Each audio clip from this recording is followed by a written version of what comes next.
ఏంటి యాంకర్గా career start అయింది, తర్వాత సింగరు, మ్యూజిక్ డైరెక్టరు, ఇప్పుడు ఈ సినిమాతో ప్రజెంటర్గా కూడా మారినట్టు. ఇది యాక్చువల్లీ సెకండ్ సినిమా అండి. ఇంత ముందు కూడా 47 Days అని ఒక సినిమా చేశారు. అది వర్కౌట్ అయిపోయింది అండి. అది లక్కీగా ఓటీటీలో అది వర్కౌట్ అయిపోయింది. అది దాని నుంచే ప్రాబ్లం. ఇది కూడా ఓకే, మేజర్ షేర్ ఏం కాదు, I'm one of the partner అండి సినిమాకి. బట్ ఆ డైరెక్టర్ని చూస్తే పాపం చాలేస్తూ ఉంటుంది. అంటే అతను కొంచెం అంటే ఏంటి ఈ ప్రజెంటర్గా మారటానికి సినిమా సబ్జెక్ట్ నచ్చి మారారా, లేదంటే సినిమా లేట్ అయ్యి సినిమా కష్టాలు చూసి దాన్ని బయట వేయటానికి మీరు ప్రజెంటర్గా మారాల్సి వచ్చిందా? లేదండి, బిగినింగ్ నేను వన్స్ కమిట్ అయ్యి యాక్టర్గా, మ్యూజిక్ కంపోజర్గా సినిమాలో దిగిన ఒక 10 daysలోనే నేను డెసిషన్ తీసుకున్నానండి. అంటే అబ్బాయి వర్కింగ్ స్టైల్ నచ్చింది, సినిమా కథలో దమ్ ఉంది, ఒక రా అండ్ రస్టిక్ స్టోరీ చేస్తున్నాడు, న్యాచురల్ లొకేషన్స్లో షూట్ చేస్తున్నాడు, కష్టం తెలుస్తుంది, ఎక్కడో ఒక పాజిటివ్ వైబ్ అనేది అనిపించి, ప్లస్ అతనికి ఫైనాన్షియల్ కష్టాలు కూడా ఉన్నాయి అతనికి. సరే ఓకే, నేను కూడా ఒక చేద్దాం అని అనిపించి చైతు అంటే పాప తను చాలా ఆనందంగా, చాలా చాలా టఫ్ టైట్ సిచ్యువేషన్లో ఉన్నాడు తను.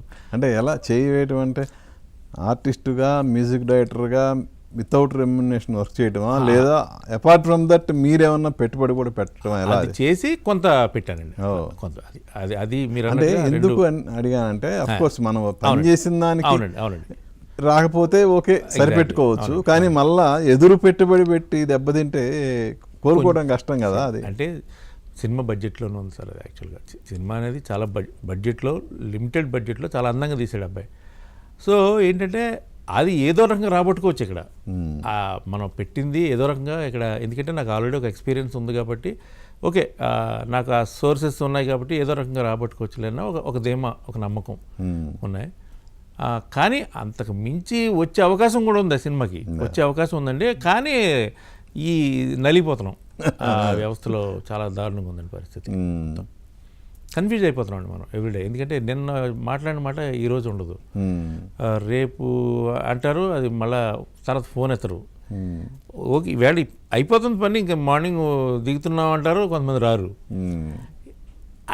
వాళ్ళు ఎందుకు కలుస్తున్నారు, ఎందుకు కమ్యూనికేట్ చేస్తున్నారు, మళ్ళీ ఎందుకు కట్ అవుతున్నారు అనే దానికి అసలు లాజిక్ లేకుండా పోతుంది అనమాట. అంటే ఎంతమంది ఎలా వేగుతున్నారు అనేది పాపం అనిపిస్తుంటుంది అండి. ప్రొడ్యూసర్ల కష్టాలు తెలిసి వచ్చినాయి. ఎప్పుడు అది మనం చూస్తున్నాం కదా సార్, ఎప్పటి నుంచో ప్రొడ్యూస్ చేసి బాగుపడిన వాళ్ళు నాకు తెలిసి 1% ఉంటారేమో ఇండస్ట్రీలో, అంతే. చాలామంది, ఎంతోమంది మహానుభావులు, పెద్ద పెద్ద ప్రొడ్యూసర్లు చివరి దశలో వాళ్ళు, అలాంటి సినిమాలు తీసిన వాళ్ళు కూడా చివరి దశలో చిన్న చిన్న అపార్ట్మెంట్స్లో రెంట్లకు ఉండడం అనే పరిస్థితికి వచ్చారు వాళ్ళు చాలామంది. చూశాను చాలామందిని అలా. అంటే నిర్మాత అంటేనే అంటారు కదా, అందరూ అన్నం పెట్టేవాడు, సినిమా ఇండస్ట్రీలో అందరికీ అన్నం పెట్టేవాడు నిర్మాత, అందరూ బాగా ఉంటారు పాపం. ఇలా ఈ పిచ్చితోనో ప్యాషన్తోనో సినిమాలు తీసేవాళ్ళు మాత్రం చాలామంది షెడ్కి వెళ్ళిపోతుంటారు వాళ్ళు. ఏదంటే దీనికి ఏంటంటే ఎందుకు పెట్టుకున్నారు అంటే పెట్టుకుంటారు అంతే, ఇక దీనికి లాజికే ఉండదు. అదే డబ్బు తీసుకెళ్ళి రియల్ ఎస్టేట్ పెట్టచ్చు, లేదా ఏదో మంచి ఫుడ్ బిజినెస్ పెట్టుకోవచ్చు ఎవరైనా కానీ అది ఆగదు కదండి. గ్యామ్లింగ్ అంతే, అంతే గ్యామ్లింగ్ అంతే, ఆ పిచ్చి.